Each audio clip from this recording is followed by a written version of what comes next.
ജീവധാര Jeevamozhi കാൽവരിനാഥന്റെ സ്നേഹമൊഴി തിരുനിറത്താൽ ജീവനേകും യേശുനാഥന്റെ Jeevamozhi ജീവധാര ജീവധാര ജീവധാര.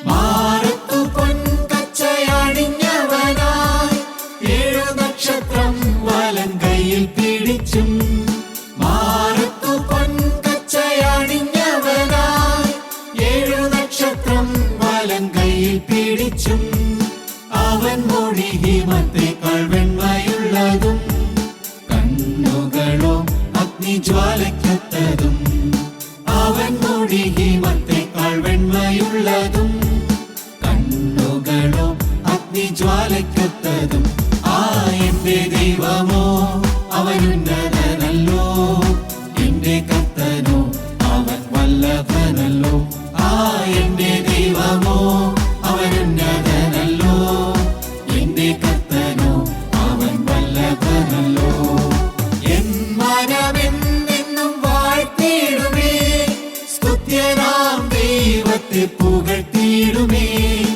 N മനമെന്നെന്നും വാഴ്ത്തിയിടുമേ സ്തുത്യനാം ദൈവത്തെ പുകഴ്ത്തിയിടുമേ സർവമഹത്വത്തിനും യോഗ്യനവൻ യാഗെന്നല്ലോ അവൻ ശ്രേഷ്ഠനാമം സർവമഹത്വത്തിനും യോഗ്യനവൻ യാഗെന്നല്ലോ അവൻ ശ്രേഷ്ഠനാമം ആ എന്റെ ദൈവമോ അവനുന്നതനല്ലോ എന്റെ കർത്തനോ അവൻ വല്ലഭനല്ലോ ആ എന്റെ ദൈവമോ അവനുന്നതനല്ലോ എന്റെ കർത്തനോ അവൻ വല്ലഭനല്ലോ.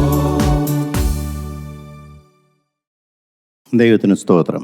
ദൈവത്തിൻ്റെ വചനം കൂടെ കൂടെ കേൾക്കുവാൻ ദൈവം നമുക്ക് അവസരങ്ങളെല്ലാം തന്നുകൊണ്ടിരിക്കുകയാണ്. ഈ ദൈവവചനം നമ്മളിൽ ക്രിയ ചെയ്യുക, അതിന് അനുവാദം കൊടുക്കുക, അത് മാത്രമേ നമുക്ക് ചെയ്യാനുള്ളൂ. ഈ വചനം സത്യമാണ്. എഴുതപ്പെട്ടിരിക്കുന്ന വചനത്തിനകത്ത് ആത്മാവുണ്ട്. ആ വചനം ജീവിപ്പിക്കുക എന്നുള്ള ഓരോരുത്തരും ചെയ്യേണ്ട ഒരു കാര്യമാണ്. എഴുതപ്പെട്ടിരിക്കുന്ന വചനം വേദപുസ്തകത്തിൻ്റെ താളുകളിലുണ്ട്, ശരിയാണ്. പക്ഷേ അത് ജീവനില്ലാത്തതുപോലെ ഓരോ മനുഷ്യൻ അത് ചിലർ വായിക്കുന്നു, ചിലർ വായിക്കുന്നില്ല. വായിക്കുന്നവർ തന്നെ പറയുന്നു, ഞാൻ ഒരു മാസം കൊണ്ട് ഞാൻ വേദപുസ്തകം മുഴുവൻ വായിച്ചു. ചിലർ പറയുന്നു, ഒരു വർഷം കൊണ്ട് വേദപുസ്തകം മുഴുവൻ വായിക്കാം. എൻ്റെ പ്രിയ സഹോദരങ്ങളെ, എന്നല്ല തന്നെ ഈ വായിച്ചു എന്നുള്ളതുകൊണ്ട് മാത്രം കാര്യമായില്ല. അതിലടങ്ങിയിരിക്കുന്ന ദൈവത്തിൻ്റെ ജീവിപ്പിക്കുന്ന വചനം അത് നമ്മളുടെ ഉള്ളത്തിലേക്ക് കടന്നു വന്ന് പ്രവർത്തിക്കാനായിട്ട് നാം വിട്ടുകൊടുക്കണം. സമർപ്പണമുള്ളവർക്കേ അത് സാധിക്കുകയുള്ളൂ. വചനം വായിച്ചു എന്നുള്ളതുകൊണ്ട് നമുക്ക് സമർപ്പണം കിട്ടണമെന്നില്ല. വചനം വായിക്കാം, വചനം പഠിക്കാം, വചനം ഗ്രഹിക്കാം, വചനത്തെക്കുറിച്ച് പ്രസംഗിക്കാം, അതെല്ലാം ചെയ്യാം. പക്ഷേ ദൈവം പ്രസാദിക്കുന്ന ഒരു കാര്യം ഈ വചനത്തിന് ജീവൻ വെപ്പിക്കുക, ആ വചനം എന്നിൽ ജീവിക്കുക, ആ വചനം എന്നിൽ ക്രിയ ചെയ്യുക, ആ വചനം കൊണ്ട് എൻ്റെ ഹൃദയത്തിൻ്റെ ബന്ധനം അഴിക്കുക, ആ വചനത്തിൻ്റെ ശക്തി കൊണ്ട് എൻ്റെ ഹൃദയത്തിലെ പിശാചിൻ്റെ ബന്ധനങ്ങൾ അഴിയുക, ഈ വചനത്തിൻ്റെ ശക്തി കൊണ്ട് എനിക്ക് ജീവൻ ലഭിക്കുക, ഈ വചനത്തിൻ്റെ ശക്തി കൊണ്ട് ദൈവത്തോടുള്ള ബന്ധം സ്ഥാപിക്കുക, ഈ വചനത്തിൻ്റെ ശക്തി കൊണ്ട് നിത്യജീവൻ്റെ അവകാശം എനിക്ക് ലഭിക്കാൻ സംഗതിയാകുക, ഈ വചനത്തിൻ്റെ ശക്തി കൊണ്ട് മരണക്കിടക്കയിൽ സ്വർഗരാജ്യത്തിലേക്ക് പറക്കാനുള്ള ഭാഗ്യം ലഭിക്കുക. ഒന്നുമല്ല, ഈ വചനത്തിൻ്റെ അർത്ഥം കൊണ്ട് ഈ ഭൂമിയിൽ ഒരു സുന്ദരമായൊരു ജീവിതം നയിക്കാൻ പറ്റുക. അത് പറയുമ്പോഴാണ് എനിക്ക് വളരെ സങ്കടം തോന്നിയിരിക്കുന്നത്. കാരണം ഈ വചനം അനേകരും കൂട്ടിമാട്ടിക്കളയുകയാണ്. വചനത്തിൻ്റെ അന്തസ്സത്തെയൊന്നും ആരും മനസ്സിലാക്കണില്ല. ഈ വചനം എനിക്കുള്ള വചനമാണ്, വേറെ ആർക്കുള്ള വചനമാണ് ചിന്തിക്കേണ്ട കാര്യമില്ല. എന്നോട് ദൈവം സംസാരിക്കുന്നത്, എനിക്കത് അനുസരിക്കണം. എനിക്കനുസരിക്കാൻ പറ്റുന്നില്ലയോ, ഗ്രഹിക്കാൻ പറ്റുന്നില്ലയോ, ദൈവസന്നിധിയിൽ നമ്മൾ ഇരിക്കുക. കർത്താവേ, ഇത് ഗ്രഹിക്കാനുള്ളൊരു കൃപ തരണമേ. ഇതിൽ അടങ്ങിയിരിക്കുന്ന എനിക്കുള്ള ദൂതെന്താണ്? ഞാൻ എന്താ ചെയ്യേണ്ടത്? എനിക്ക് രക്ഷപ്പെടണമെന്ന് ആഗ്രഹമുണ്ട്, എനിക്ക് സ്വർഗത്തിൽ പോകണമെന്ന് ആഗ്രഹമുണ്ട്, ഈ ഭൂമിയിൽ വെച്ച് എന്നെ ദൈവസാന്നിധ്യം അനുഭവിക്കണമെന്ന് ആഗ്രഹമുണ്ട്, ഇവിടെ വെച്ച് എന്നെ ബന്ധനം അഴിക്കണമെന്ന് ആഗ്രഹമുണ്ട്. എനിക്കറിയാം എൻ്റെ കഴിഞ്ഞകാല ജീവിതത്തെ മാനസാന്തരപ്പെടുന്നതിന് മുമ്പേക്ക് പല കുഴപ്പങ്ങളും വന്നിട്ടുണ്ട്, പാരമ്പര്യത്തിൻ്റെ ശാപം എൻ്റെ മേലുണ്ട്. ഒരു കാരണവശാലും സ്വർഗാദ്യ പോകാനുള്ള ഒന്നും എനിക്കില്ല. എന്നാൽ എനിക്കൊന്ന് രക്ഷപ്പെടണം. ഞാൻ എല്ലാം മറക്കുകയാണ്. ഈ വചനം ജീവിപ്പിക്കുന്ന വചനമാണ്. യേശുക്രിസ്തു ഇന്നും ജീവിക്കുന്നു. അത് ചിലർക്ക് മാത്രമേ അത് മനസ്സിലാവുന്നുള്ളൂ. എല്ലാവരും പറയുന്നു ഉയർത്തുന്നേറ്റ് യേശുക്രിസ്തു ജീവിക്കുന്നു, പിതാവിൻ്റെ വലതുഭാഗത്തിരിക്കുന്നു. ആ യേശുക്രിസ്തുവിനെ എൻ്റെ ഹൃദയത്തിൽ സ്ഥാപിക്കുക എന്നുള്ള ഒരു കാര്യം ഞാനാണ് ചെയ്യേണ്ടത്. അത് ഈ വചനത്തിൽ കൂടെയാണ്. വചനത്തിന് ജീവൻ വരുമ്പോൾ, ആ വചനത്തെ ഞാൻ സ്വീകരിക്കുമ്പോൾ, അത് ജീവിപ്പിക്കുന്ന വചനമായിട്ട് എൻ്റെ ഹൃദയത്തിലേക്ക് കടന്നു വന്ന് അതിൻ്റെ ഉടമസ്ഥനായ ക്രിസ്തു എൻ്റെ ഹൃദയത്തിൽ ആളത്തപരമായിട്ട് ഇറങ്ങി വരുന്നു. കന്യമാരിയ മാതാവിൻ്റെ ഉള്ളത്തിൽ പരിശുദ്ധാത്മാവ് വന്ന് ക്രിസ്തു ഉടലായതുപോലെ എൻ്റെ ഹൃദയത്തിലേക്ക് ക്രിസ്തു വരുന്നു. ദൈവത്തിന് സ്തോത്രം. അതാണ് അപ്പോസ്തലൻ പറഞ്ഞത് 1 കൊരിന്ത്യർ 3-ാം വാക്യം. യേശു ക്രിസ്തു എന്ന ഇട്ടിരിക്കുന്ന അടിസ്ഥാനമല്ലാതെ മറ്റൊന്നിടുവാൻ ആർക്കും കഴിയുകയില്ല. ഒരു അടിസ്ഥാനമുണ്ട്. ഈ ഭൂമിയിലെ ജീവിതത്തിലെ മനുഷ്യന് ഒരു അടിസ്ഥാനമുണ്ട്. ഏത് കാര്യങ്ങൾ പണിയുമ്പോഴും ഒരു അടിസ്ഥാനമുണ്ട്. അടിസ്ഥാനം നന്നായിട്ടില്ലെന്നുണ്ടെങ്കിൽ ആ പണിയുന്നതെല്ലാം വെറുതെ വേസ്റ്റായി പോകും. പ്രതികൂല സാഹചര്യങ്ങൾ വരുമ്പോൾ അതെല്ലാം തകർന്നു പോകും. അപ്പോസ്തലൻ പറയുകയാണ്, നിൻ്റെ ജീവിതത്തിൽ നിനക്കൊരു അടിസ്ഥാനം വേണം. എന്താണ് ഈ അടിസ്ഥാനം? ഞാൻ ആരാണ്? എന്നെ ഇങ്ങോട്ട് വിട്ടതാരാണ്? ആരാണ് എനിക്ക് ഈ ഉപദേശം തരുന്നത്? എന്നെക്കുറിച്ചുള്ള ദൈവത്തിൻ്റെ പ്ലാനും പദ്ധതി എന്താണ്? യേശുക്രിസ്തുവുമായിട്ടുള്ള ബന്ധം എനിക്ക് എന്താണ്? യേശുക്രിസ്തു എനിക്ക് എന്താണ് ചെയ്തു തന്നത്? എനിക്ക് എന്നോട് നന്ദിയും കടപ്പാടും പറയാനുള്ള കാരണം എന്താണ്? യേശുക്രിസ്തുവിൽ അടിസ്ഥാനം ഇട്ടിരിക്കുന്ന ഒരു ജീവൻ നയിച്ചില്ലെങ്കിൽ എന്ത് സംഭവിക്കും? അല്ല, യേശുക്രിസ്തുവിനെ മാനിക്കുകയും ബഹുമാനിക്കുകയും ചെയ്തു കഴിഞ്ഞ് യേശുക്രിസ്തു വചനപ്രകാരം ജീവിച്ചാൽ എനിക്ക് എന്ത് കിട്ടും? പ്രിയ, അത് ഞാനാണ് തീരുമാനിക്കേണ്ടത്. ദൈവത്തിന് സ്തോത്രം. നമുക്കറിയാം, അപ്പോസ്തല പ്രവൃത്തി 4-ാം അധ്യായത്തിൻ്റെ 12-ാമത്തെ വാക്യത്തിൽ വ്യക്തമായിട്ട് പറഞ്ഞിട്ടുണ്ട്, മറ്റൊരുത്തൻ രക്ഷയില്ല, രക്ഷിക്കപ്പെടുവാൻ ആകാശത്തിൻ്റെ കീഴിൽ മനുഷ്യരുടെ ഇടയിൽ നൽകപ്പെട്ട വേറൊരു നാമവുമില്ല. വളരെ കൃത്യമായിട്ടാണ് പരിശുദ്ധാത്മാവ് പറയുന്നത്. മനുഷ്യന് രക്ഷ വേണമെങ്കിൽ, അതൊരു വലിയ വിഷയമാണ്. കാരണം രക്ഷ വേണോ വേണ്ട എന്നുള്ളത് എനിക്കൊരു വിഷയമല്ല. രക്ഷ എന്ന് പറഞ്ഞാൽ എന്താണ്? ആത്മാവിൻ്റെ രക്ഷ എന്ന് പറഞ്ഞാൽ എന്താണ്? സ്വർഗരാജ്യം എന്ന് പറഞ്ഞാൽ എന്താ? അങ്ങനെയൊന്നും സ്വർഗരാജ്യം ഉണ്ടോ? ഈ ഭൂമി ജീവിക്കും, ഇവിടെ തന്നെയല്ലേ സ്വർഗം എന്നറിയുന്നൊക്കെ പറയുന്ന അനേകരുണ്ട്. അവർക്കിതൊന്നും അത് മനസ്സിലാകില്ല. അവരുടെ ബുദ്ധി അത് സമ്മതിക്കത്തില്ല. രക്ഷ എന്ന് പറയുന്നത് എന്താണ് ചോദിച്ചാൽ, ഒന്ന്, ഏറ്റവും പ്രധാനപ്പെട്ട കാര്യം പിശാചിൻ്റെ ബന്ധനത്തിൽ നിന്നുള്ള മോചനം. 2, ഭൂമിയുടെ ആകർഷണത്തിൽ നിന്നുള്ള മോചനം. ഇത് രണ്ടിൽ നിന്നും രക്ഷ പ്രാപിച്ചുകൊണ്ട് സ്വാതന്ത്ര്യത്തോടെ ദൈവത്തെ ആരാധിക്കുന്ന ഒരു മനുഷ്യനായി ഭൂമി ജീവിക്കുക. ദൈവത്തിൻ്റെ വചനം അക്ഷരപ്രകാരം അനുസരിച്ചുകൊണ്ട് ജീവിക്കാൻ ഈ ഭൂമി സാധിക്കുക. അനേകർ പറയുന്ന ഒരു കാര്യമാണ്, വചനം ഒന്നും അനുസരിക്കാൻ ആരെ കൊണ്ടും പറ്റില്ല. എൻ്റെ പ്രിയപ്പെട്ടവരെ, വചനം അനുസരിക്കാൻ പറ്റത്തില്ലെങ്കിൽ ഈ വചനം മനുഷ്യന് നൽകപ്പെട്ടത് എന്തിനാണ്? പക്ഷെ ഒരു സത്യമുണ്ട് കേട്ടോ, ബുദ്ധി കൊണ്ട് സാധിക്കത്തില്ല, മനുഷ്യൻ്റെ ശ്രമം കൊണ്ട് സാധിക്കത്തില്ല. പരിശുദ്ധാത്മാവ് ഉള്ളവർക്ക് മാത്രമേ സാധിക്കുകയുള്ളൂ. പരിശുദ്ധാത്മാവാണ് സാധിപ്പിച്ചിരുന്നത്. ഇവിടെയാണ് പറഞ്ഞിരിക്കുന്നത്, രക്ഷയില്ല, മറ്റൊരുത്തൻ രക്ഷയില്ല. രക്ഷപ്പെടുവാൻ മനുഷ്യൻ ഭൂമിയിൽ വെച്ച് യേശുക്രിസ്തുവിനെ കാണണം, യേശുക്രിസ്തുവിൻ്റെ വചനം കേൾക്കണം, യേശുക്രിസ്തുവിൻ്റെ ക്രൂശിൻ ചൂട്ടിൽ ചെല്ലണം. അപ്പോൾ അവൻ 2 കാര്യം ബോധ്യമാകും. ഒന്ന്, ഞാൻ ഏറ്റവും വലിയ പാപിയാണെന്നുള്ള ബോധം കിട്ടും. പാപബോധം തരും വചനം കേൾക്കുമ്പോൾ, ക്രൂശിൻ്റെ ചൂട്ട് ചെല്ലുമ്പോൾ. ഏത് മനുഷ്യനും കിട്ടുന്ന ആദ്യത്തെ സൗഭാഗ്യം, അവനെക്കുറിച്ച് അവൻ ചിന്തിച്ചതുപോലെ അല്ല, വലിയ ബന്ധനം അവൻ്റെ ജീവിതത്തിലുണ്ട്. പിശാച് അവനെ കെട്ടിയിട്ടിരിക്കുകയാണ്. അന്യായമായ പല ബന്ധനം അവൻ്റെ ജീവിതത്തിലുണ്ട്. അവൻ അഴിക്കാൻ വയ്യാത്ത ബന്ധനമുണ്ട്. അവൻ ഒരിക്കലും രക്ഷപ്പെടാൻ പറ്റാത്ത രീതിയിൽ കുടുക്കിലവനായിരിക്കുകയാണ്. അവൻ്റെ ശ്രമം കൊണ്ട് ഒരിക്കലും സാധിക്കുകയില്ല. അവൻ്റെ ബുദ്ധി കൊണ്ടോ പണം കൊണ്ടോ സമ്പാദ്യം കൊണ്ടോ വിദ്യാഭ്യാസം കൊണ്ടോ ഒന്നും സാധിക്കാത്തൊരു കാര്യമാണ് ആത്മാവിൻ്റെ ബന്ധനമെന്ന് പറയുന്നത്. അവൻ്റെ ഹൃദയത്തിൽ അവൻ പോലും അറിയാതെ കയറി കൂടിയിരിക്കുന്ന പിശാചിൻ്റെ വലിയൊരു ശൃംഖല അവൻ്റെ ഹൃദയത്തിലുണ്ട്. വലിയൊരു കൂട്ടം ദുരാത്മാക്കൾ അവൻ്റെ ഹൃദയത്തിൽ വസിക്കുന്നുണ്ട്. നമുക്കറിയാം, ഗദരദേശത്തെ ഭൂതഗ്രസ്തനെ ആയിരക്കണക്കിന് ഭൂതങ്ങളാണ് കയറിയിരുന്നത്. അവൻ്റെ സ്വാതന്ത്ര്യം മുഴുവൻ കളഞ്ഞു. അവൻ്റെ ചിന്താമണ്ഡലം പിശാച് കയ്യേറി. അവൻ്റെ നാവ് പിശാച് കൈകേറി, അവൻ്റെ ബുദ്ധി പിശാച് കൈകേറി, അവൻ്റെ ശരീരം പിശാച് കൈകേറി. അവന് ഭാര്യയുണ്ട്, ഭാര്യയെ സ്നേഹിക്കില്ല. അവന് വീടുണ്ട്, വീട്ടിലേക്ക് അവൻ പോവുകയില്ല.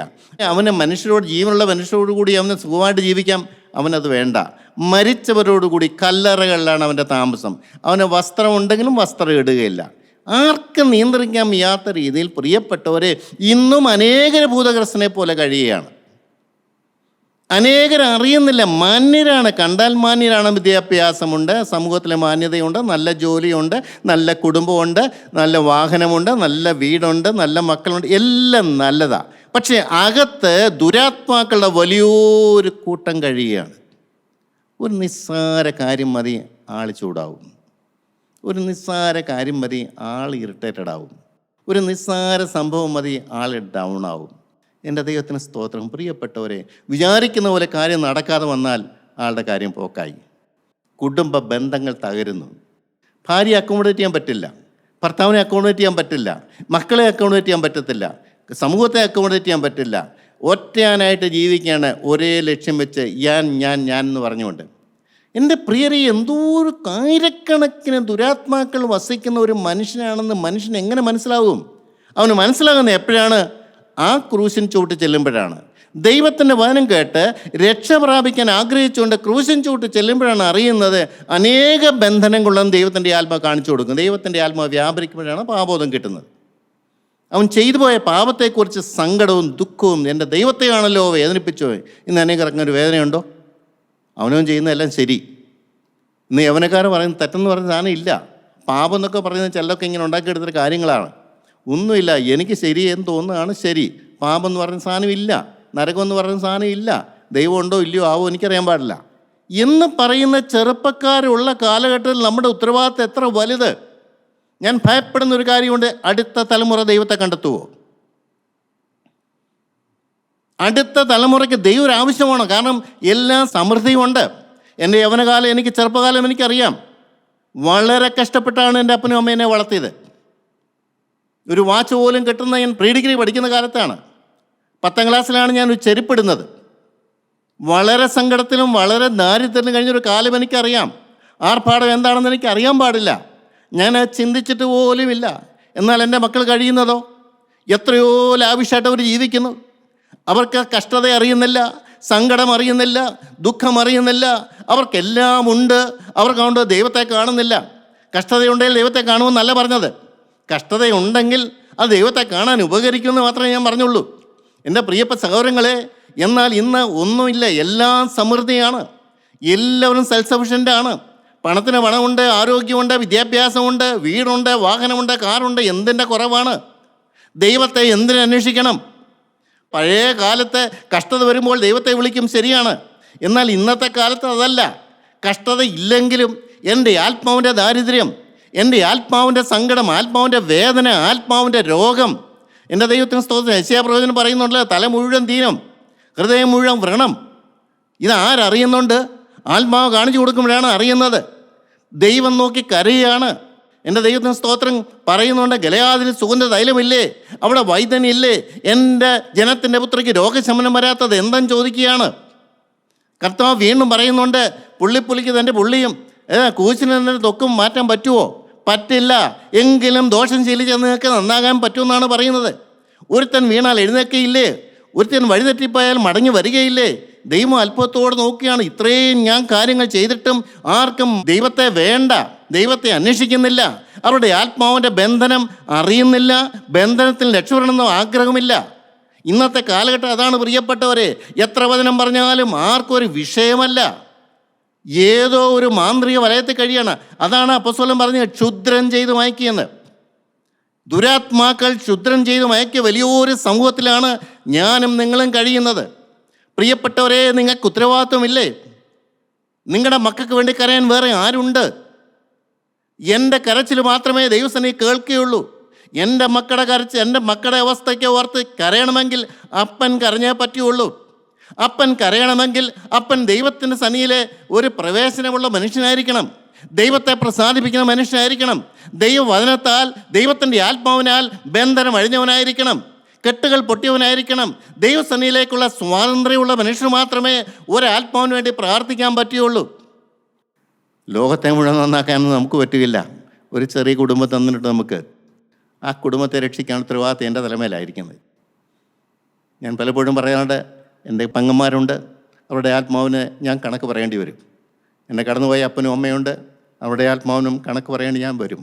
എനിക്ക് നന്നായിട്ടറിയാം. സ്തോത്രം, ഉത്തരവാദിത്തം എൻ്റെ മേലുണ്ടെന്ന് എനിക്കറിയാം. ഗമർദ്ദേക്കായി എസ്തറിനോട് ചോദിക്കുന്ന ചോദ്യമുണ്ട്, ഇതിനായിട്ടല്ലോ നിന്നെ രാജസന്നിയിലേക്ക് എത്തിച്ചതെന്ന്. എസ്തറിന് സൗന്ദര്യം ദൈവം കൊടുത്തു. എന്തിനാ കൊടുത്തത്? രാജസന്നിയിൽ ചെല്ലാൻ വേണ്ടി. എന്തിനാണ് രാജസന്നിയിൽ ചെല്ലുന്നത്? യഹൂദന്മാർക്കെതിരായിട്ടുള്ള കൽപ്പന കീറിക്കളയാൻ വേണ്ടി. എൻ്റെ ദൈവത്തിന് സ്തോത്രം. എൻ്റെ സൗരന്മാരെക്കാളും ഞാൻ മെച്ചമുള്ളവനായിട്ടല്ല. ഒരു വ്യക്തി പറഞ്ഞാൽ അവരെക്കാൾ തീരെ മോശപ്പെട്ടവനാണ്. എനിക്കറിയാം എൻ്റെ ഹൃദയം എന്താണെന്ന്, എൻ്റെ കഴിഞ്ഞ കാലം എന്താണെന്ന് എനിക്കറിയാം, എൻ്റെ ആളത്വം എന്താണെന്ന് എനിക്കറിയാം. എൻ്റെ ചിന്തകൾ എങ്ങോട്ടൊക്കെയാണ് പോയത്, എൻ്റെ വികാരങ്ങൾ എങ്ങോട്ടൊക്കെയാണ് പോയത്, രാത്രി കാണുന്ന സ്വപ്നങ്ങൾ എന്തൊക്കെയായിരുന്നു.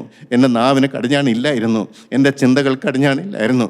ഞാൻ തകർന്നു പോയൊരു മനുഷ്യനായിരുന്നു, നാശകൂപത്തിലേക്ക് പോയിരുന്നൊരു മനുഷ്യനായിരുന്നു. എൻ്റെ ദൈവമോ എന്നെ കണ്ട് സ്നേഹിച്ചു. എന്തുകൊണ്ടാണെന്ന് എനിക്കൊന്നും അറിയാൻ പാടില്ല. എൻ്റെ സൗരന്മാരെക്കാളും ഞാൻ മെച്ചമായിട്ടല്ല, തകർന്നു പോയവനായിട്ടായിരുന്നു. എൻ്റെ ദൈവത്തിന് എന്നെ ആവശ്യമുണ്ടായിരുന്നു. എന്തിനാണ്? അവർക്ക് വേണ്ടി പ്രാർത്ഥിക്കാൻ. എൻ്റെ പ്രിയ സഹോദരങ്ങളെ, നിങ്ങളുടെ വേണ്ടപ്പെട്ടവർക്ക് വേണ്ടി പ്രാർത്ഥിക്കാൻ ആരുണ്ട്? നിങ്ങളൊന്ന് ചിന്തിക്ക്. ഞാനിങ്ങനെ ജീവിച്ചാൽ മതിയോ? എൻ്റെ ജീവിതം ദൈവത്തിൻ്റെ കരങ്ങളിലേക്ക് ഞാൻ കൊടുക്കണ്ടേ? ദൈവത്തിന് സാധകരമായ ജീവിതം നയിച്ചില്ലെങ്കിൽ എങ്ങനെ ഇവർക്ക് വേണ്ടി പ്രാർത്ഥിക്കാൻ പറ്റും? ചുമ്മാ പ്രാർത്ഥിച്ചാലും ദൈവം കേൾക്കുകയില്ല. അതിനെല്ലാം ചില നടപടിക്രമങ്ങളുണ്ട്. മറ്റൊരുത്തനും രക്ഷയില്ലെന്നാണ് പറഞ്ഞത്. ആ രക്ഷകനെ നിങ്ങൾ കണ്ടെത്തിയോ? കൂട്ടായ്മയിൽ വന്നിട്ടുണ്ട്, വർഷങ്ങൾ കൂട്ടായ്മ വരുന്ന എൻ്റെ ദൈവജനമേ, നിങ്ങൾ രക്ഷകനെ കണ്ടെത്തിയോ? മറ്റൊരുത്തനും രക്ഷയില്ലെന്ന് പറയുന്ന ആ ഒരുത്തനെ നിങ്ങൾ കണ്ടെത്തിയോ? ദൈവത്തിന് സ്തോത്രം. മനുഷ്യരുടെ നൽകപ്പെട്ട വേറൊരു നാമവുമില്ല. ക്രിസ്തുവിൻ്റെ നാമം നിൻ്റെ നാവിലുണ്ടോ? ഞാൻ സങ്കടത്തോടെ പറയട്ടെ, ഇന്ന് അനേകരും നമ്മൾ തമ്മിൽ കൂട്ടിമുട്ടുമ്പോൾ അവർക്ക് സംസാരിക്കുന്നത് ലോകകാര്യങ്ങളാണ്. ഈ ലോകത്തിലെ കാര്യങ്ങളും പണത്തിൻ്റെ കാര്യങ്ങളൊക്കെ സംസാരിക്കാനുള്ളൂ. യേശുവിൻ്റെ നാമം അവരുടെ നാവിലില്ല. എൻ്റെ ദൈവത്തിന് സ്തോത്രം. പ്രിയപ്പെട്ടവരെ, ദൈവത്തിന് വേണ്ടി വേർതിരിക്കപ്പെട്ട മനുഷ്യനാണ് ഞാൻ. ദൈവത്തിൻ്റെ നാമം ഉച്ചരിക്കാൻ വേർതിരിക്കപ്പെട്ട മനുഷ്യനാണ് ഞാൻ ലോക മനുഷ്യനല്ല, ഞാൻ ഈ ലോകക്കാരനല്ല. മറ്റുള്ളവർ ജീവിക്കുന്നതുമായിട്ട് എനിക്ക് യാതൊരു ബന്ധവും എനിക്കില്ല. ഞാൻ ദൈവത്തിൻ്റെ വേലക്കാരനാണ്. ദൈവത്തെ പരിചയപ്പെടുത്തി കൊടുക്കേണ്ടവനാണ്. ദൈവത്തിൻ്റെ ആത്മാവിനെ പകർന്നു കൊടുക്കാൻ ദൈവം കണ്ടിട്ടുള്ള സൂക്ഷിച്ചിട്ടുണ്ടെങ്കിൽ അത് ചെയ്യേണ്ടവനാണ്. എൻ്റെ ദൈവത്തിന് സ്തോത്രം. അനേകർക്ക് ക്രിസ്തുവിനെ പരിചയപ്പെടുത്തി കൊടുക്കേണ്ടവനാണ്. അനേകർക്ക് അവർക്ക് അറിയാൻ വയ്യാത്ത നിത്യ സൗഭാഗ്യത്തിൻ്റെ അനുഭവം അവർക്ക് പറഞ്ഞു കൊടുക്കേണ്ടവനാണ്.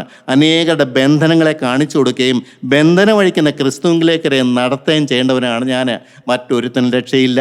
രക്ഷിക്കപ്പെടുവാൻ ആകാശത്തിന് കീഴിൽ മനുഷ്യരുടെ നൽകപ്പെട്ട വേറൊരു നാമവുമില്ല. കർത്താവ് വ്യക്തമായിട്ട് പറയുന്നു. യോഹന്നാൻ സുവിശേഷം 14-ാമത്തെ 6-ാമത്തെ വാക്യം തന്നെ പറയുന്നു, ഞാൻ തന്നെ വഴിയും സത്യവും ജീവനുമാകുന്നു. ഞാൻ മുഖാന്തരമല്ല ആരും പിതാവിൻ്റെ സന്നിധിയിൽ ചെല്ലുകയില്ല. ഒരു മനുഷ്യനും സ്വർഗത്തിൽ കടക്കാൻ സാധ്യമല്ല പ്രിയരെ. സ്വർഗരാജ്യം അത്രമാത്രം പരിശുദ്ധമാണ്. തീജ്വാലയുള്ള സ്ഥലമാണ്. അവിടെ മലാഖമാർ പോലും മുഖം മറച്ചുകൊണ്ട് നിൽക്കുന്ന സ്ഥലത്ത് ഞാൻ എങ്ങനെ ചെല്ലും പ്രിയപ്പെട്ടവരെ? ഈ ലോകത്തിൻ്റെ അഴുക്ക് ജാലിക്കൂടെ കഴിഞ്ഞ കാലങ്ങൾ ജീവിച്ച തഴമ്പല്ലേ എനിക്കുള്ളൂ. എൻ്റെ ഹൃദയത്തിൻ്റെ എല്ലാം വേരുകൾ കിടപ്പില്ലേ പ്രിയപ്പെട്ടവരെ? നിങ്ങൾ ചിന്തിക്കണമേ. ഞാൻ ഇന്ന് അത്ര വിശുദ്ധനാണെന്ന് പറഞ്ഞാലും കഴിഞ്ഞ കാലത്തിൻ്റെ വേരുകൾ അവിടെ കിടപ്പില്ലേ? എന്തു പറഞ്ഞു ദൈവസന്നിധിയിലേക്ക് ചെല്ലാൻ പറ്റും? ഹൃദയം കാണുന്ന ദൈവത്തിൻ്റെ സന്നിധിയിൽ ഈ വേരുകളൊക്കെ കത്തിച്ചാമ്പലായോ? എനിക്ക് ദൈവം ആയുസ് നീട്ടി തന്നിരിക്കുന്നത് അതിനു വേണ്ടിയാണ്. ഒരു കഴിഞ്ഞ കാലത്തിൻ്റെ വേരുകൾ അവിടെ കിടക്കാൻ പാടില്ല. സാത്താൻ ഒരു കാരണവശാലും അവകാശം പറഞ്ഞുകൊണ്ട് എൻ്റെ സന്നിധിയിൽ വന്ന് ദൈവത്തെ ലജ്ജിപ്പിക്കാൻ ഇടവരരുത്. അതാണ് പറഞ്ഞത്, ഞാൻ തന്നെയാണ് വഴി സത്യവും ജീവനുമാകുന്നു. ഞാൻ മുഖാന്തരമല്ലാതെ ആരും പിതാവിൻ്റെ സന്നിധിയിൽ ചെല്ലുന്നില്ല. ഈ യേശുവിനെ മാനിക്കണ്ടേ? യേശുവിൻ്റെ അടുത്ത് ചെല്ലണ്ടേ? യേശുവിൻ്റെ കാൽപാദത്തിൽ വീഴണ്ടേ? അവനെ കെട്ടിപ്പിടിക്കണ്ടേ? അവനോട് പാപമില്ല ഏറ്റു പറയണ്ടേ? അവനോട് ബന്ധനം വഴിക്കാൻ ആവശ്യപ്പെടേണ്ടേ? എന്നെ കഴുകാൻ അവനോട് ആവശ്യപ്പെടേണ്ടേ? അവൻ്റെ ആത്മാവിനെ കിട്ടാൻ വേണ്ടി കാത്തിരിക്കണ്ടേ പ്രിയപ്പെട്ടവരെ? യേശുവിൻ്റെ കാൽപാദത്തെ വീണ് കിടക്കണ്ടേ? ദൈവത്തിന് സ്തോത്രം. എൻ്റെ ദൈവത്തിന് സ്തോത്രം. ഈ യേശു ആരാണ്? മത്തായിയുടെ സുവിശേഷത്തിൽ വ്യക്തമായിട്ട് പറയുന്നുണ്ട്, നീ ജീവനുള്ള ദൈവത്തിൻ്റെ പുത്രനായ ക്രിസ്തുവാണ്. ന്യായം വിധിക്കാൻ അധികാരമുള്ളവനാണ്. അവൻ ദൈവത്തിൻ്റെ പുത്രനാണ്. അവൻ പാപം ചുമക്കാൻ വന്ന ദൈവത്തിൻ്റെ കുഞ്ഞാടാണ്. എൻ്റെ പാപം ചുമക്കാൻ വന്ന കുഞ്ഞാടാണ്. അവനത് ചെയ്തു കഴിഞ്ഞു. ഞാൻ അംഗീകരിച്ചാൽ മാത്രം മതി. ക്രിസ്തു ജീവിതത്തിൻ്റെ ഏറ്റവും സുന്ദരമായ കാര്യം അതാണ്. എനിക്കൊന്നും ചെയ്യണ്ട, എല്ലാം അവൻ ചെയ്തു കഴിഞ്ഞു. അത് അക്സെപ്റ്റ് ചെയ്താൽ മാത്രം മതി, അത് അംഗീകരിച്ചാൽ മാത്രം മതി, സ്വീകരിച്ചാൽ മാത്രം മതി. നന്ദിയും കടപ്പാടുമായിട്ട് അവൻ്റെ കാൽപ്പാദം ചെന്ന് ഒരു വാക്ക് നന്ദിയും പറഞ്ഞാൽ മതി. കർത്താവേ, ഇത്രത്തോളം എന്നെ സ്നേഹിക്കാൻ ഞാൻ ആരുമല്ലെങ്കിലും നീ എന്നെ സ്നേഹിച്ചുവല്ലോ കർത്താവേ, എനിക്ക് തിരിച്ചു തരാനൊന്നും എൻ്റെ ജീവിതത്തിൽ ഇല്ല. ഈ നിസ്സാര ജീവിതം, നീ കൈകൊണ്ട് മെനഞ്ഞ ജീവിതം ഞാൻ തരിപ്പണമാക്കിയെങ്കിലും ഇന്ന് ഞാൻ മനഃപൂർവ്വം ഞാൻ നിൻ്റെ കാൽപ്പാദങ്ങൾ വെക്കുകയാണ്. ശത്രുവിൻ്റെ അവകാശങ്ങൾ മാറ്റിത്തരണം, അവൻ്റെ ബന്ധനം എനിക്ക് മാറ്റിത്തരണം. എനിക്ക് നിന്നെ സത്യത്തിലും ആത്മാവിലും ആരാധിക്കണം. എനിക്ക് നിൻ്റെ നാം ഉച്ചരിക്കുന്ന ഒരു മനുഷ്യനായിട്ട് എനിക്ക് തീരണം. എനിക്ക് നിന്നെ പ്രസാദിപ്പിക്കണം. എനിക്ക് നിന്നോട് കൂടെ ഈ ഭൂമിയിൽ നടക്കണം. ആദ്യ പിതാക്കന്മാരൊക്കെ നിന്നോട് കൂടി നടന്നു ഞാൻ കേട്ടിട്ടുണ്ട്. ഈ കാലത്ത് നടക്കില്ലേ കർത്താവേ? എനിക്കത് കിട്ടിയേ പറ്റുള്ളൂ. നിർബന്ധിച്ചാൽ അവൻ വരും. ദൈവത്തിന് സ്തോത്രം. കർത്താവ് പറഞ്ഞു, പിതാവിൻ്റെ അടുക്കൽ ചേരണമെങ്കിൽ നിങ്ങൾ എൻ്റെ അടുക്കൽ വന്നേ പറ്റുള്ളൂ. ദൈവത്തിന് സ്തോത്രം. മത്തായി സുവിശേഷം 6-ാം അധ്യായത്തിൽ അതിൻ്റെ 20-ാമത്തെ വാക്യത്തിൽ നമുക്ക് എല്ലാവർക്കും മനസ്സിലാവുന്നൊരു കാര്യമാണ്. കർത്താവ് കൃത്യമായിട്ട് പറഞ്ഞു, പുഴുവും തുരുമ്പും കിടക്കുകയും കള്ളന്മാർ തുറന്ന് മോഷ്ടിക്കുകയും ചെയ്യുന്ന ഈ ഭൂമിയിൽ നിന്ന് നിക്ഷേപം സ്വരൂപിക്കരുത്. പുഴുവും തുരുമ്പും കിടക്കാതെയും കള്ളന്മാർ തുറന്ന് മോഷ്ടിക്കാതെയും ഇരിക്കുന്ന സ്വർഗത്തിൽ നിക്ഷേപം സ്വരൂപിച്ചു കൊള്ളുകയും നിൻ്റെ നിക്ഷേപം ഉള്ളിടത്ത് നിൻ്റെ ഹൃദയം ഒരുക്കും. ഏതാ സ്വർഗത്തിൽ നിക്ഷേപം?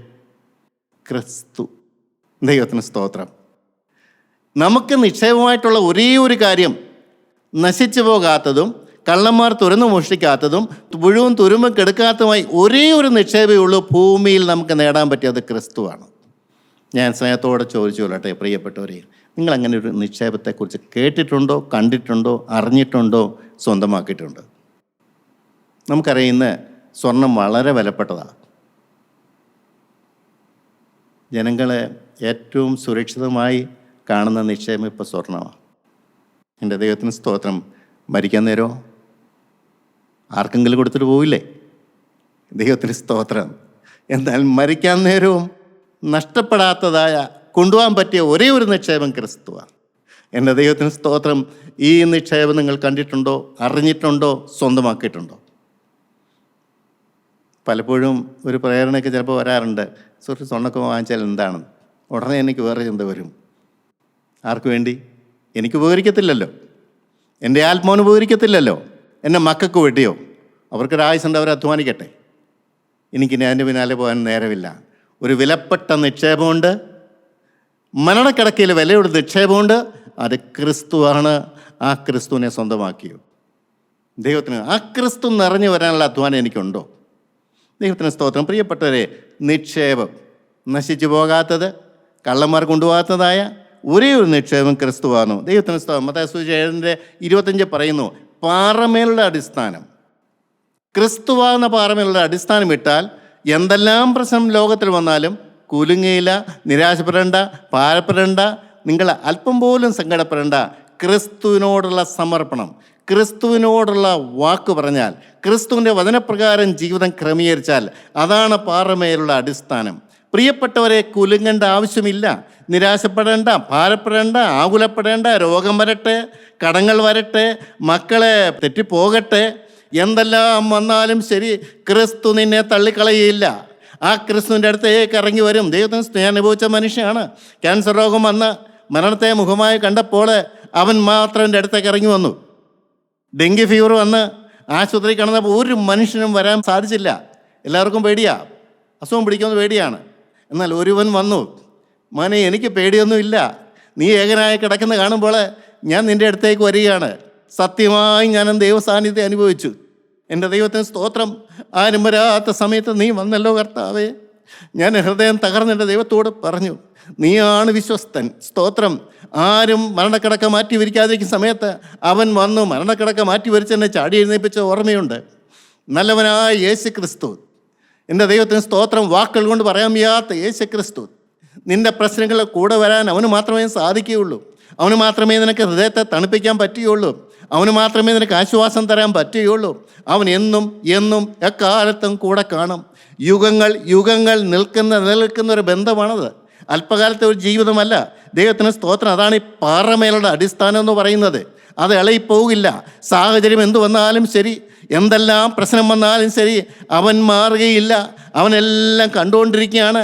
അവൻ ആശ്വാസം തരും, അവൻ തലോടൽ തരും, അവൻ അടുത്തു വരും, അവൻ നിനക്ക് സാന്നിധ്യം തരും, അവൻ നിന്നെ കുളിർപ്പിക്കും, എല്ലാ തണുപ്പ് കൊണ്ട് അവൻ നിന്നെ ആശ്വസിപ്പിക്കും. ദൈവത്തിന് സ്തോത്രം. 1 പത്രോസ് ലേഖനത്തിൽ പറയുന്നുണ്ട്, മനുഷ്യർ തള്ളിക്കളഞ്ഞ മൂലക്കല്ലാണ് അവൻ.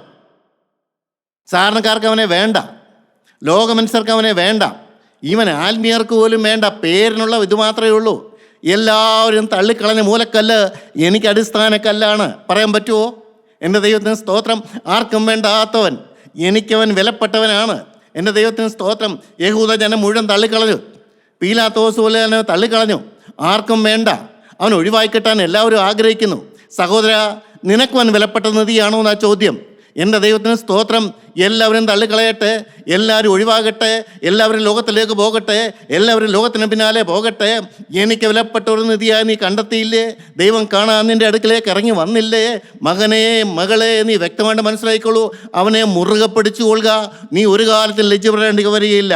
എല്ലാവരും തള്ളക്കളഞ്ഞ കല്ല് നിനക്ക് മൂലക്കല്ലാണ്. പത്രോസ് വീണ്ടും പറയുന്നു, അവൻ ജീവനുള്ള കല്ലാണെന്ന് തന്നെ പറയുകയാണ്. അവൻ ജീവിപ്പിക്കുന്ന കല്ലാണ്. അവനോട് ചെന്ന് കഴിഞ്ഞാൽ നിനക്ക് ജീവൻ ലഭിക്കും. ഈ കരിക്കട്ട തീക്കട്ടയായി തീരും, യാതൊരു സംശയമില്ല. ജീവനുള്ള കല്ലാണ് അവൻ, മൂലക്കല്ലാണ്. ആ കൊരിന്ത്യർ ലേഖനം 10-ാം അധ്യായത്തിന് 4-ാമത്തെ വാക്യത്തിൽ പറയുന്നുണ്ട്, 1 കൊരിന്ത്യർ അനുഗമിക്കുന്ന പാറയാണെന്ന്. അങ്ങനൊരു കാര്യമുണ്ടോ? പാറയ്ക്ക് അനുഭവിക്കാൻ പറ്റുമോ? ഒരു ദൈവത്തിലാണെങ്കിൽ, ജീവിതം ക്രിസ്തുവിന് വേണ്ടി വേർതിരിച്ചാണെങ്കിൽ ആ ക്രിസ്തു നിൻ്റെ പിന്നാലെ വരുമെന്നാണ് പറഞ്ഞത്. പാറയിൽ നിന്ന് വെള്ളം വരുമോ? ഒരു കാരണവശാലും വരില്ല. ആ പാറയിൽ നിന്ന് വെള്ളം വരുന്നു, ജീവജല നദി വരുന്ന പാറ നിൻ്റെ പിന്നാലെ ഉണ്ടെന്നാണ് പറഞ്ഞത്. എനിക്ക് ഭയങ്കര അത്ഭുതം. ഒരു മനുഷ്യൻ്റെ പിന്നാലെ ഒരു ദൈവം നടന്നു വരുമോ? ഒരു മനുഷ്യൻ്റെ പിന്നാലെ ദൈവം വരുമോ? പാറയാണ്. ആൾക്കാർ നോക്കിക്കഴിഞ്ഞാൽ അതിനകത്തൊന്നും വെള്ളം വരാൻ ഒരു സാധ്യതയില്ല.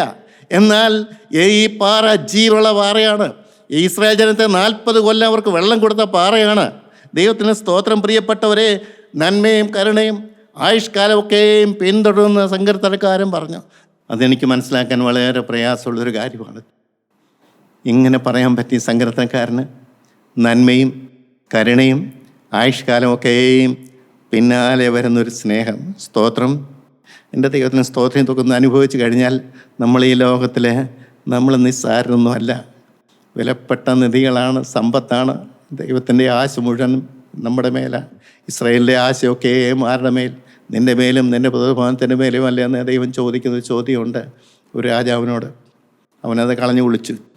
ഈ കാലഘട്ടത്തിൽ അനേകരെ കളഞ്ഞു കുളിക്കുമ്പോൾ മാനിക്കാനും ബഹുമാനിക്കാനും ആദരിക്കാനും സ്നേഹിക്കാനും ക്രിസ്തു എന്ന അടിസ്ഥാനത്തിന് മേൽ പാറയിടാൻ പറ്റും. അനേകരെ പിശാച് ബന്ധിച്ചിട്ടിരിക്കുകയാണ്. വചനത്തിലേക്ക് പോകാൻ അവർ സമ്മതിക്കുന്നില്ല, വചനത്തിൻ്റെ ആഴത്തിലേക്ക് ഇറങ്ങാൻ സമ്മതിക്കുന്നില്ല, ക്രിസ്തുവിൻ്റെ കാച്ചുകൂട്ട് ചെല്ലാൻ അവർ സമ്മതിക്കുന്നില്ല. ഒരു മാനസാന്തരപ്പെടാനോ രൂപാന്തരപ്പെടാനോ ശുദ്ധീകരണം പ്രാപിക്കാനോ ഒന്നും മനസ്സ് വെക്കാൻ അവൻ സമ്മതിക്കത്തില്ല. ഒരു മനുഷ്യൻ കയ്യിൽ നിന്ന് പോകുന്ന അവന് സഹിക്കാൻ പറ്റുന്നൊരു കാര്യമല്ല. അതുകൊണ്ട് അനേകരെ ബന്ധിച്ചിട്ടിരിക്കുകയാണ്. പ്രിയ സഹോദരങ്ങളെ, നിങ്ങൾ മനസ്സിലാക്കണം, ഈ ജീവിതം അലസമായി ജീവിക്കാനുള്ളതല്ല, വളരെ സൂക്ഷിച്ച് ജീവിക്കേണ്ട കാര്യമാണ്. പിശാച് ബന്ധിക്കും. ഒരു കാലത്തും മാനസാന്തരം കിട്ടുകയില്ല, ഒരു കാലത്തും ഭാവബോധം കിട്ടിയില്ല. ഞാൻ സ്നേഹത്തോട് ചോദിക്കട്ടെ, എത്രയോ കാലമായി നിൻ്റെ കണ്ണു നീര് പറ്റിപ്പോയിട്ട്, നിനക്ക് അനുതാപം നഷ്ടപ്പെട്ട് എത്ര കാലമായി നീ അറിയുന്നുണ്ടോ? നീ ഇങ്ങനെ വേല ചെയ്ത് ഇങ്ങനെ നടക്കുകയാണ്. ദൈവത്തിന് സ്തോത്രം. നിൻ്റെ ദൈവം നിന്നെ നോക്കി കരഞ്ഞുകൊണ്ടിരിക്കുകയാണ്. സഹോദര, നീ ഒന്ന് മനസ്സിലാക്കുക, നിൻ്റെ കണ്ണുനീര് പറ്റിയിട്ട് എത്ര കാലമായി? ദൈവസാന്നിധ്യം നഷ്ടപ്പെട്ടിട്ട് കാലം എത്രയായി? ഓട്ടോമാറ്റിക്കായിട്ട് കിട്ടുമെന്നോ? ഒരു കാരണവശാലും കിട്ടുകയില്ല. നീ വില കൊടുത്ത് വാങ്ങിച്ചേ പറ്റുകയുള്ളൂ. ദൈവസന്നിധി ഇരുന്ന് ഏങ്കലടിച്ച് കരഞ്ഞേ പറ്റുകയുള്ളൂ. ചെയ്തു പോയ കാര്യങ്ങൾ ഓർത്ത് കരഞ്ഞേ പറ്റുകയുള്ളൂ. നിൻ്റെ അലസതയെ നീ ഓർത്ത് കരഞ്ഞേ പറ്റുകയുള്ളൂ. നീ ഗൗരവമില്ലാതെ ജീവിച്ചത് നീ കരഞ്ഞേ പറ്റുകയുള്ളൂ. ദൈവത്തെ നീ നിസ്സാരനായി കണ്ടതിനെ ഓർത്ത് നീ കരഞ്ഞേ പറ്റുകയുള്ളൂ. രക്തം ചൊരിഞ്ഞിട്ടല്ലാതെ മോചനമില്ല. എൻ്റെ പ്രിയ സഹോദരങ്ങളെ, ക്രിസ്തുവിൻ്റെ രക്തത്താൽ അല്ലാതെ ഒരു മനുഷ്യൻ്റെയും ബന്ധനം അഴിയയില്ല. അവന് പാപബോധം കിട്ടണോ, അവന് കുറ്റബോധം കിട്ടണോ, അവൻ്റെ ബന്ധനം അഴിയണമോ, ആത്മാവിറങ്ങണമോ, യേശുവിൻ്റെ രക്തത്തിൽ ആശ്രയിക്കാൻ സാധിക്കില്ല. എന്ന് പറഞ്ഞാൽ എന്താണ്? എനിക്ക് വേണ്ടി പടഞ്ഞു മരിച്ചതാണ് യേശു. എൻ്റെ പാപം ചുമക്കാനാണ് യേശു വന്നത്. അവൻ ക്രൂശിൽ മരിച്ചതുകൊണ്ടാണ് എൻ്റെ പാപത്തിന് പരിഹാരം കിട്ടിയത്. എൻ്റെ ദൈവത്തിന് സ്തോത്രം. പ്രിയപ്പെട്ടവരെ, എബ്രായ ലേഖനം 9-ാം അധ്യായത്തിൽ 12-ാമത്തെ വാക്യത്തിൽ പറയും, സ്വന്തം രക്തത്താലുള്ള വീണ്ടെടുപ്പെന്ന്. എബ്രായ ലേഖനം 9-ാം അധ്യായത്തിൻ്റെ 13-14 പറയും, പാപിയുടെ മനസ്സാക്ഷി ഈ രക്തം കൊണ്ട് ശുദ്ധീകരിക്കുന്നു. എബ്രായ ലേഖനം 10-ാം അധ്യായത്തിൻ്റെ 10-ാമത്തെ വാക്യത്തിൽ പറയും, അവൻ്റെ രക്തം കൊണ്ട് നാം ശുദ്ധീകരിക്കപ്പെടുന്നെന്ന് 10:14 വ്യക്തമായിട്ട് പറയും. സദാകാലത്തേക്കും സൽഗുണ പൂർത്തി വരുത്തിയിരിക്കുന്നെന്ന്. എൻ്റെ ദൈവത്തിന് സ്തോത്രം. റോമർക്ക് ലേഖനം 3-ാമത്തെ വാക്യത്തിൽ പറയും, സൗജന്യമായ നീതീകരണമെന്ന്. നീ വിലയൊന്നും കൊടുക്കണ്ട, നീ സമ്മതിച്ചാൽ മാത്രം മതി. സൗജന്യമായ നീതീകരണം എത്ര സുന്ദരമായ കാര്യമാണ്. പിതാവായ ദൈവത്തിൻ്റെ സന്നിധിയിലേക്ക് ചെല്ലണമെങ്കിൽ യേശുവിൻ്റെ രക്തം കൊണ്ട് കഴുകൽ പ്രാപിച്ചേ പറ്റുള്ളൂ. ബന്ധനങ്ങൾ അഴിച്ചേ പറ്റുള്ളൂ. വേരുകൾ കത്തിച്ചാമ്പലാക്കിയേ പറ്റുള്ളൂ. ദൈവസന്നിധിയിലേക്ക് ചെല്ലണമെങ്കിൽ എബ്രായലേഖനത്തിൽ വ്യക്തമായിട്ട് പറയുന്നുണ്ട്, ശുദ്ധീകരണം കൂടാതെ ആരും കർത്താവിനെ കാണുകയില്ലെന്ന്. പ്രിയരെ, അത് വളച്ചൊടിച്ചിട്ട് കാര്യമുണ്ടോ? കാണില്ലെന്ന് പറഞ്ഞാൽ കാണുകയില്ല. ഒരു മനുഷ്യൻ ഈ ഭൂമിയായിട്ട് കടന്നുപോയി, വെളിച്ചത്തിൽ കടന്നു പോയാലും ശരി, കർത്താവിൻ്റെ സന്നിധിയിലേക്ക് ചെല്ലുകയില്ല. കാരണം വചനം അവിടെ നിൽക്കുകയാണ്. ഇവിടെ വെച്ച് ശുദ്ധീകരണം പ്രാപിക്കേണ്ട സമയത്ത് ശുദ്ധീകരണം പ്രാപിച്ചില്ലെങ്കിൽ, ബന്ധനം അഴിക്കേണ്ട സമയത്ത് ബന്ധനം അഴിച്ചില്ലെങ്കിൽ, പിശാച് ഇറങ്ങിപ്പോകാൻ ക്രിസ്തുവിനെ കൊണ്ട് അവനെ ആട്ടിപ്പുറത്താക്കാൻ നിനക്ക് കഴിയുന്നില്ലെങ്കിൽ നിനക്കൊരിക്കലും കർത്താവിന് സന്നിധിയിൽ ചെല്ലാൻ പറ്റില്ല. ശരീരം മണ്ണിലലിഞ്ഞാലും ആത്മാവിൽ യാതൊരു മാറ്റവും വരികയില്ല, സ്വഭാവത്തിൽ യാതൊരു മാറ്റവും വരികയില്ല. നിനക്ക് അവിടെ ചെല്ലുമ്പോഴും നിൻ്റെ ശരീരത്തിൽ ബന്ധനങ്ങൾ കാണും, നിൻ്റെ ആത്മാവിൽ ബന്ധനങ്ങൾ കാണും. അതുകൊണ്ട് നിനക്ക് ദൈവസന്നിധിക്ക് ചെല്ലാൻ പറ്റുകയില്ല. പ്രിയ സഹോദരങ്ങളെ, അന്ന് നിലവിളിച്ചിട്ട് കാര്യമില്ല, സങ്കടപ്പെട്ടിട്ട് കാര്യമില്ല, പല്ല് കടിച്ചിട്ട് കാര്യമൊന്നുമില്ല. ദൈവത്തിന് സ്തോത്രം. വിശ്വസിക്കുന്നവർക്ക് അവൻ്റെ രക്തം മൂലം പരിഹാരം കിട്ടും. വിശ്വാസമാണ് പ്രിയപ്പെട്ടവരെ. വിശ്വാസത്തോടെ ചെല്ലുക. നിന്നെ സ്നേഹിക്കുന്നൊരു ദൈവമുണ്ട്, നിന്നെ കരുതുന്നൊരു ദൈവമുണ്ട്. സകല ബന്ധനങ്ങളും അഴിച്ചു തരും, സകല കെട്ടുകളും പൊട്ടിച്ചരും. കൃപ നിൻ്റെ മേൽ പകർന്നു തരും, ആത്മാവിനെ പകർന്നു തരും. നിൻ്റെ ആളത്തം മാറും. ദൈവത്തിന് സ്തോത്രം. ക്രിസ്തു എന്ന അടിസ്ഥാനത്തിന് മേൽ നിനക്ക് ഗ്രഹം പണിയാം, നിൻ്റെ ഭവനത്തെ നിനക്ക് രക്ഷിക്കാം, ആത്മാവിൽ സമാധാനത്തോടും സന്തോഷത്തോടും ജീവിക്കാം. ദൈവനാമം മാത്രം മഹത്വപ്പെടാനിടയാകട്ടെ. ദൈവത്തിന് സ്തോത്രം.